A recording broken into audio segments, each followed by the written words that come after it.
Bloomberg Audio Studios. Podcasts, radio, news.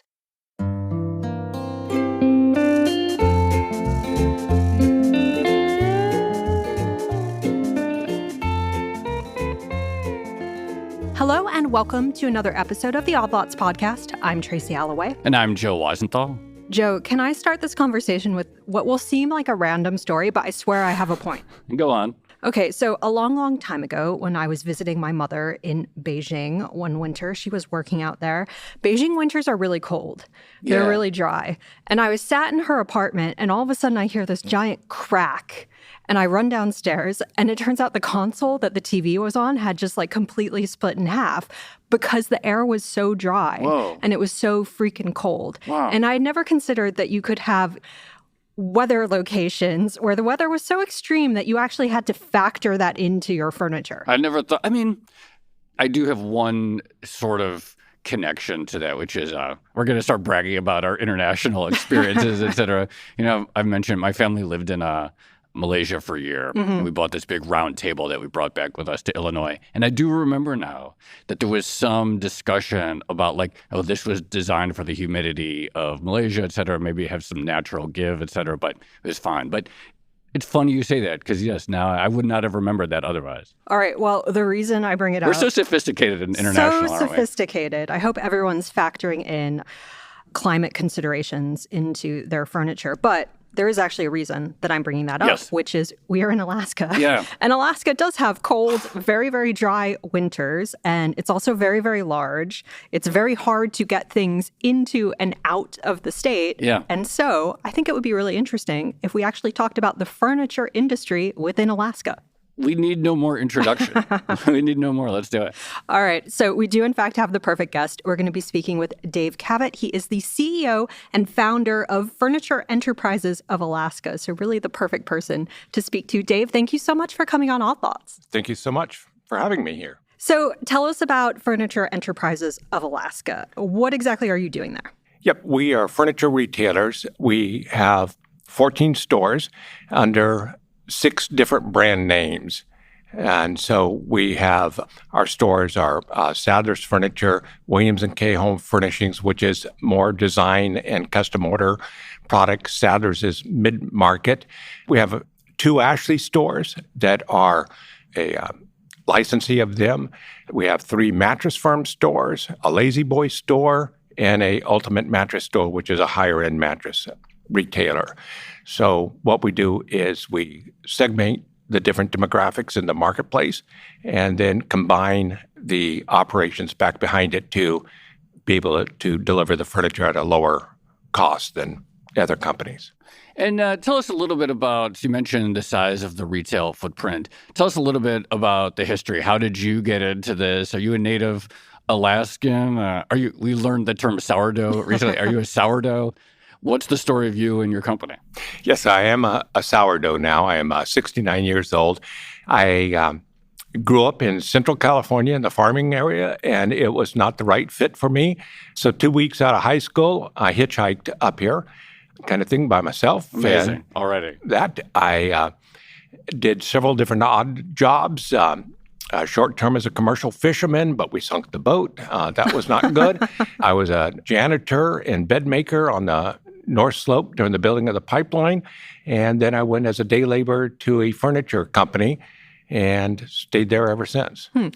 This is already really fascinating. So one thing that Joe and I are learning about Alaska in real time is it is incredibly cyclical and sort of you have these boom-bust cycles that are tied to what's happening in the oil industry. So you mentioned making beds when the pipeline was getting constructed. Is it fair to say that furniture sales follow that boom-bust cycle as well? When there's a lot of activity, lots of people moving to Alaska and building stuff, do you suddenly see demand for furniture ramp up? And then when it kind of goes bust, do people start selling their beds on the corner? Yes, we definitely have our cycles. They're not as extreme as that they once were. The largest of those booms and busts was the building of the pipeline. And then the first years of the oil revenue for the state that came in, and then the state built a lot of infrastructure. And those were booming times, and there would be whole subdivisions built on spec and that type of thing as it was growing. And then the oil prices dropped to around $8 a barrel, and the construction stopped, and the people moved out of the state. So back in the mid-1980s, Alaskans knew all the terms of your house being underwater and people mailing their keys back to the bank and that kind of thing. And about a third of the homes in Anchorage at that time were walked out on, vacated by the owners. So that was worst of the bust. How did the furniture bit? How did you, at that point, had you already started your furniture operations? Like, where were you in your career at that point? Yes, I was then half owner of the furniture company that I'd gone to work for, and it was just terrible. I mean, revenues dropped like 70% type of things. We had 14 banks and savings and loans at that time, and half of them were closed by the FDIC or the whatever the savings and loan one is called again at that time. And so we ended up having to do workouts with the banks and the FDIC and people along that line. Sorry, before I forget, were you really on a commercial whaling? Or sorry, were you really?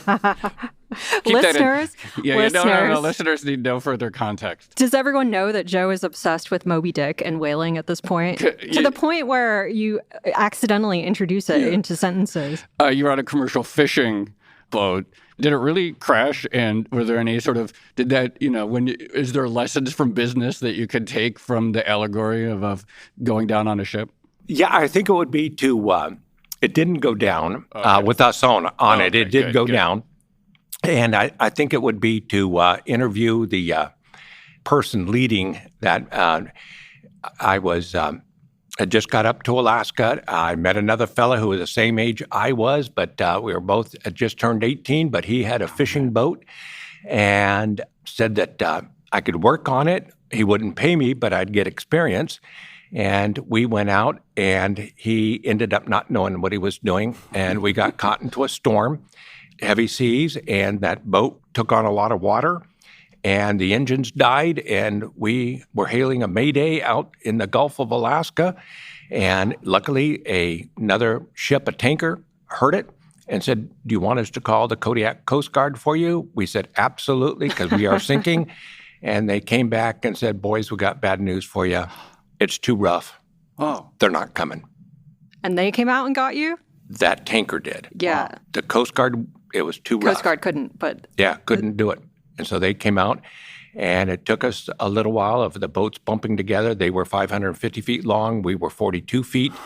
And it slapped together at one time. They'd hung a ladder off the edge of that boat, and I saw that, and I scrambled up to the... Must have been the most satisfying ladder you've seen in your whole life. Absolutely. We thought we were goners, because you only last half an hour in that cold water. So. Okay, so no more fishing. From fishing to furniture. Yep. What should people know about furniture sales in Alaska? What are the special considerations versus, say, furniture sales in the lower 48? Yeah, the biggest thing that separates us from the lower 48 is the additional freight costs to Alaska. We're a long ways by road. We only have the one road, the Alaska Highway, which goes through Canada and up to us, and only heavy equipment really gets shipped over that. Everything else is shipped to the Port of Seattle and then put onto ships, and it takes 3 days for those shipments to arrive to us. And it's we pay more for that freight from Seattle to Anchorage than we do from the containers that we bring in from China, Vietnam, Malaysia, in those areas. Oh, wow. Yeah. Wait, so explain that more. Intra-U.S. shipments are costlier than trans-Pacific shipments? Yes, I just checked because I figured it might come up. We're paying currently $1,900 China to Seattle. Then we have to reload that onto a carrier that can bring it up to here. And it's about $9,000 from Seattle to here. Wow. Is there a Jones Act? Sorry, but I have to. Is there a Jones Act angle to this story? Jones Act is a part of that for sure. Wow. Jones Act everywhere. Yeah. Can you not get shipments direct from China? Could that happen? No. There is nowhere near the volume out of the Anchorage area and where the port goes, there's maybe 650,000 people. We have about 760 in the state, I think. And so we just don't have, just no economies. So I have to imagine that one of the keys to running a successful furniture business in Alaska is you have to be really, really good at shipping and logistics. And to some extent, it sounds like you're basically running a distribution center for furniture, right? Is that the thing that you're sort of competing on? Or is that the area of expertise that you really have to have in order to be successful in this business? I would say yes. We are good at the merchandising. We're good at the market segmentation, the advertising. We're good at everything, but we excel in logistics. We have a full-time person. We're not that big a company, but a full-time person that puts together those and is always negotiating the rates and trying to make sure that every container is filled to the maximum that can be. We can't pay for dead air space in containers. What was 2021 like? So, we've, as a podcast, first started getting really interested in shipping and logistics and freight is very important because, like everyone else, we didn't think about it much in the 2010s when there was plenty of excess capacity. And then what was 2021 and 2022 like during those sort of extreme levels of both inflation and, just bottlenecks in the supply chains? Those were trying times for us, but at least everybody was in that same boat, kind of thing. And we had to put out our orders where we usually try to put them out a few months in advance. We were having to put them out up to 8 to 10 months in advance. And, of course, the freight rates were coming in. We had been paying about $1,700 a container trans-Pacific before that. And I think our peak was around $22,000 for a container. Wow. But the demand was there. And during that time, it was the biggest boom for the furniture industry that's ever been, because as people in COVID times could not go to the bars and the restaurants, they weren't traveling, and they decided to take that money that they usually spend other places and put it into furniture. And so we had to pass on those costs to the consumers, of course, but it happened and it worked. At times like that, how does it work in terms of getting inventory? Because I imagine it's not just Alaskan residents that want a whole bunch of new furniture because they're stuck inside and everyone feels like redecorating their house at that particular moment in time. People in the lower 48 are doing the exact same thing. There's probably not enough furniture stock to go around at that particular moment. How are you actually placing orders? And I guess, how does it work in general when you're buying inventory from big brands like a Lazy Boy or like a Mattress Firm? Right. That's really two different things. One, if we're talking about during the COVID times, we had to align ourselves and ensure that the people that we were placing the orders with would actually ship them. And we put a lot of focus into that. We did narrow down our selection to people that could get it shipped to us finally, even though there was rolling delays on that at all times. And then along with the manufacturing delays, then they would go and put the containers into the Vietnam or China ports, and you couldn't get the bookings on the shipping. Right. That was overburden type of thing. But it's different now. It's back closer to how it has been in the past. And we go to the furniture markets. We go to 4 of them a year, and we select the items. And then when we bring something into our showrooms, we start the backup process and ordering in what we think demand is going to be. We do keep those items on our showrooms, and then we sell our back stock and we sell into incoming stock. So we're keeping a close hand on when the arrival dates are going to be so that our sales staff can say, this is out of stock right now. It's coming in 3 weeks. And we can even book a delivery date from that point. So I didn't realize there are furniture markets, but I guess that makes sense. So the idea is these are big, like, wholesale furniture markets where you have the wholesalers sort of unveiling what they might have available to the retailers every year? Yes. There's 2 in High Point, North Carolina, and then 2 in Las Vegas that we attend. The ones in High Point, well, you should find out a little bit about it. Yeah, we should. It is just a massive market that's tens of millions of square feet. Manufacturers displaying the new products.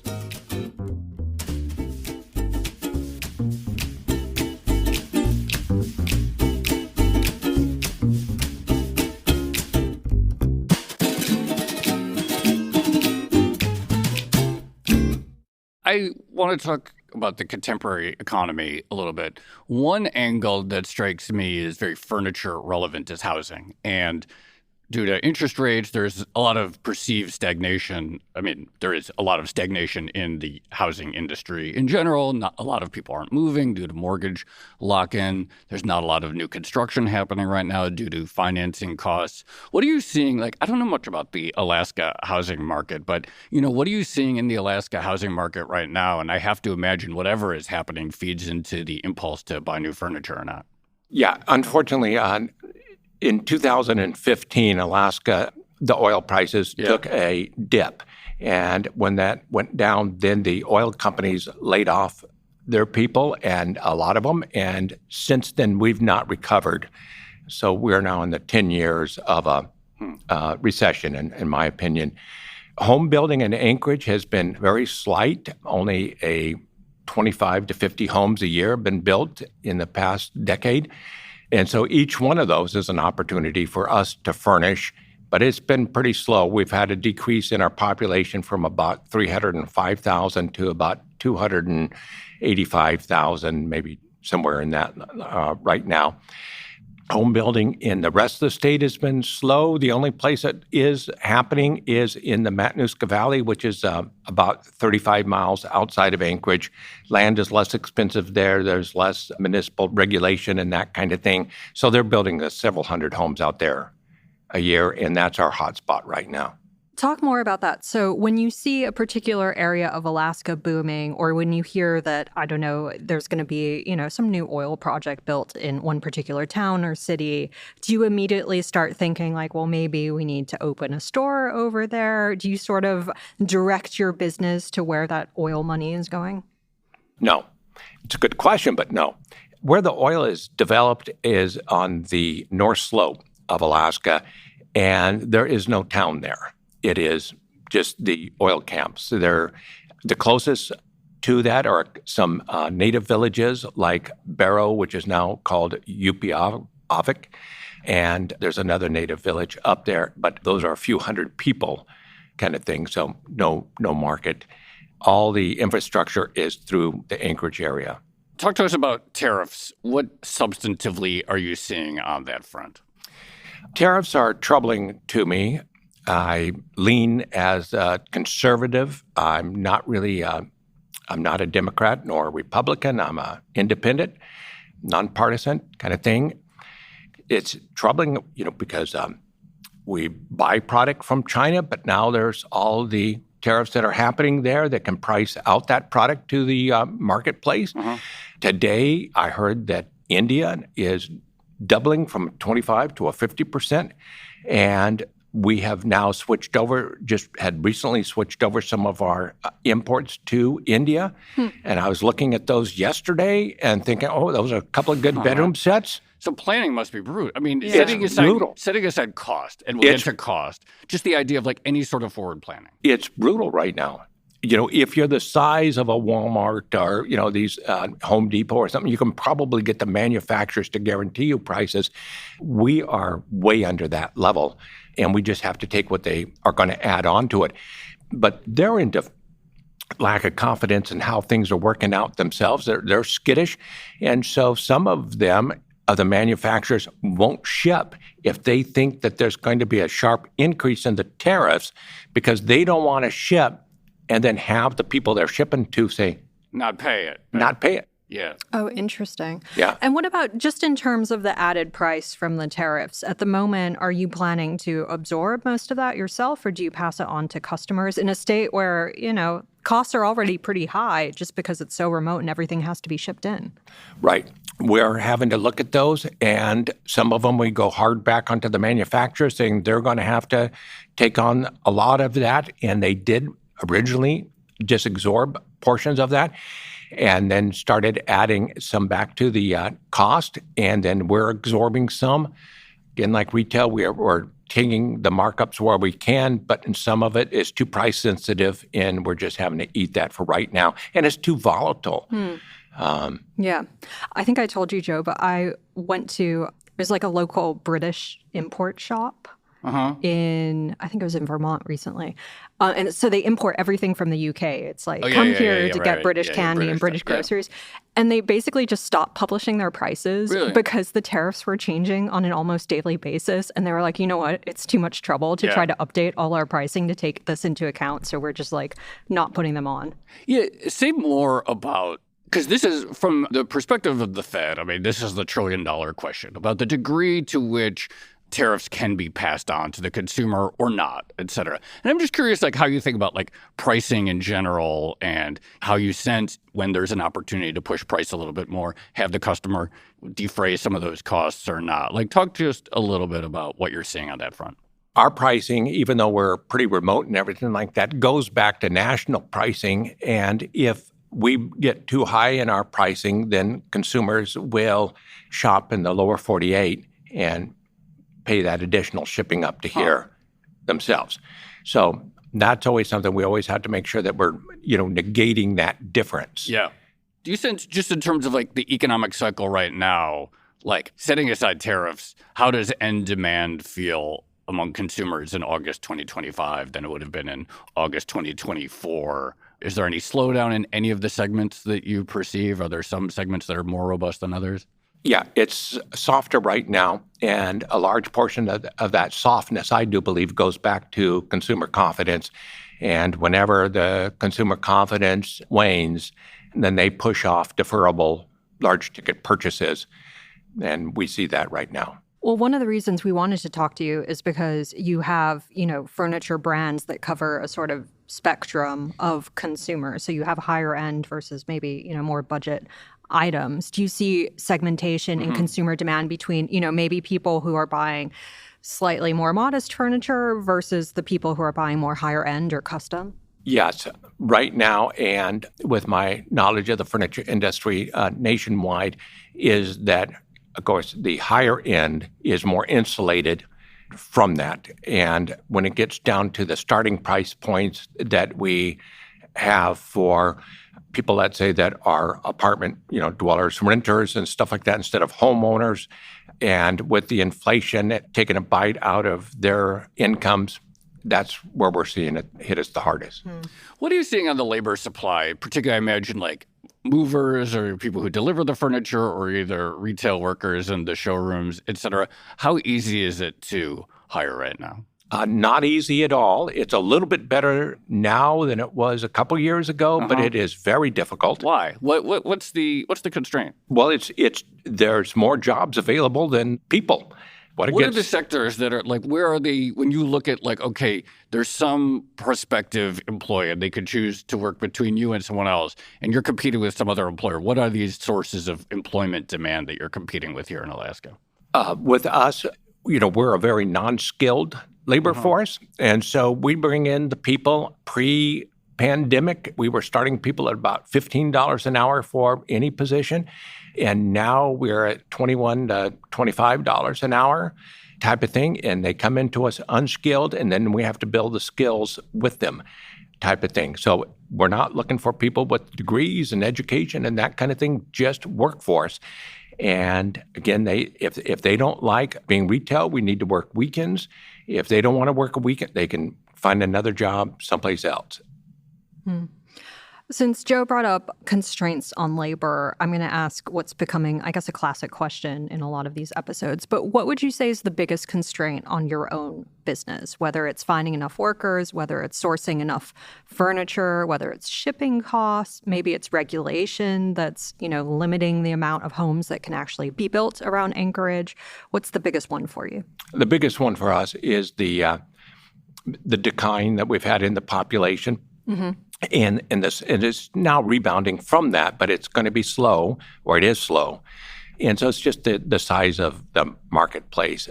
We have stores in Anchorage, Fairbanks, the Kenai Peninsula, and the Matanuska Valley. And in between that, it's about 550,000 people in our total market that can drive to one of our stores. We do sell some to the people of what we call the bush communities, where we sell it to them, but we have to load it into airplanes and that type of thing, and it has to be flown out to them type of thing. So it is just the population.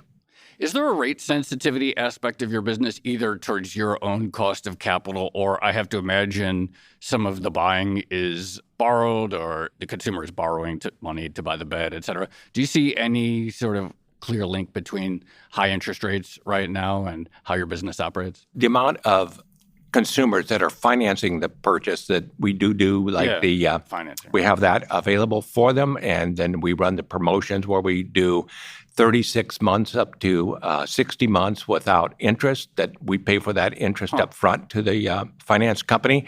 But that is slowed way down over the peak that it was pre-pandemic, as people are just they're concerned about getting into too much debt. Sure.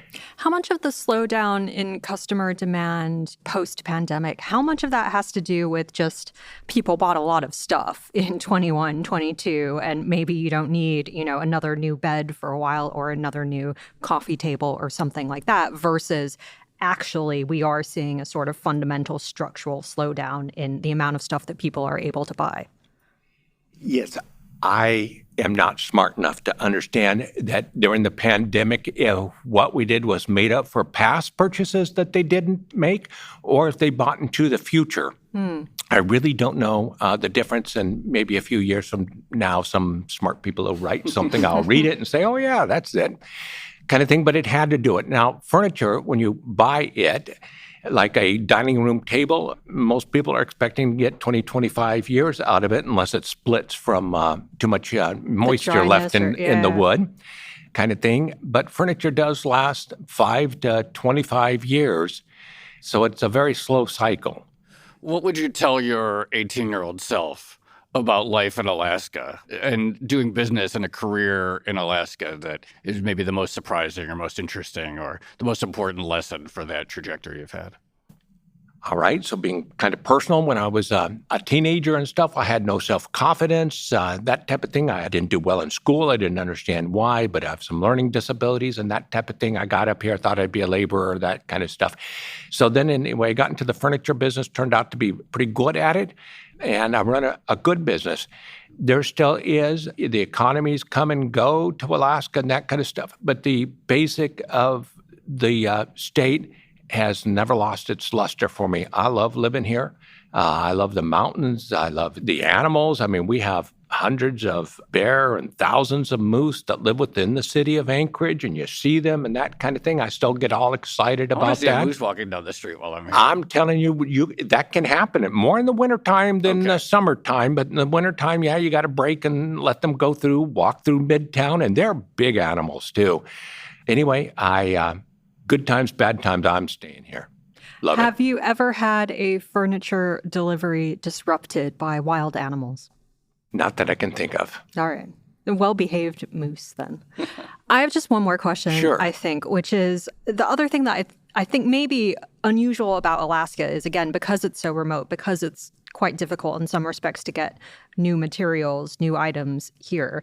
I imagine there must be a lot of competition from the used market. So if you have a bed, a bed's not a great example. If you have a couch or a coffee table, and you want to buy something new, you're not just going to throw that coffee table away. You're probably going to try to sell it on Facebook Marketplace or something like that. Do you feel a lot of competition from the used furniture segment? It's not that much competition for us, except for it is there, and it is the Facebook Marketplace is where it is. So probably some of these items get bought and sold a few times. But again, that's usually for younger people just getting started or a temporary. They're just going to get something to, last maybe 6 months to a year and then buy better quality furniture once they're established. So yes, it is there. It's off our radar for the most part. All right. Well, Dave, thank you so much for coming on Odd Lots. That was really fun. Thank you so much, too.